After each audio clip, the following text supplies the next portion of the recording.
సభా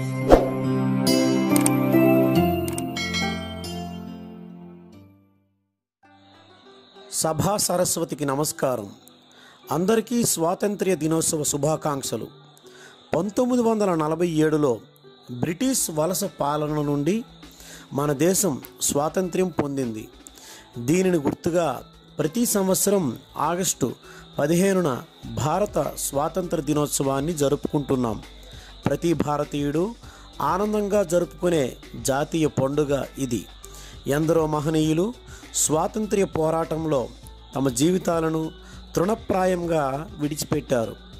మహాత్మా గాంధీజీ శాంతి అహింసల ద్వారా మాత్రమే స్వాతంత్ర్యం తెచ్చుకోగలమని చెప్పి దేశ ప్రజలందరినీ ఉత్తేజపరిచారు. అనేక ప్రాంతాలలో అనేక మంది నాయకులు తయారయ్యారు. శాంతి అహింస అనే ఆయుధాలతో దేశ ప్రజల ఆగ్రహం బ్రిటిష్ ప్రభుత్వంపై పెల్లుబికింది. ఎందరో నాయకులు సామాన్య ప్రజలు స్వాతంత్ర్యం కోసం అనేక ఉద్యమాలలో పాల్గొన్నారు. లాఠీ దెబ్బలు తిన్నారు, జైలులో మగ్గారు, ప్రాణాలను కూడా విడిచారు.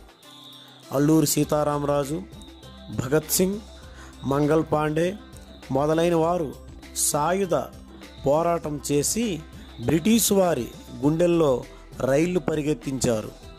ఈ విధంగా ఎంతోమంది త్యాగధనుల ఉద్యమ ఫలితంగా మనకు స్వాతంత్రం వచ్చింది.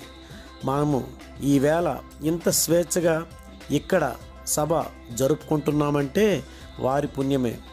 మన జెండా నీడలో, దేశ సార్వభౌమాధికారంలో, మన రాజ్యాంగ రక్షణలో మనం స్వేచ్ఛగా జీవిస్తున్నందుకు స్వాతంత్ర్య సమరయోధులందరికీ నివాళులర్పించి ఈ స్వాతంత్ర వేడుకలను ఆనందంగా, ఉత్సాహంగా, ఘనంగా జరుపుకుందాం. మరొక్కమారు అందరికీ స్వాతంత్ర దినోత్సవ శుభాకాంక్షలతో భారత్ మాతాకి జై.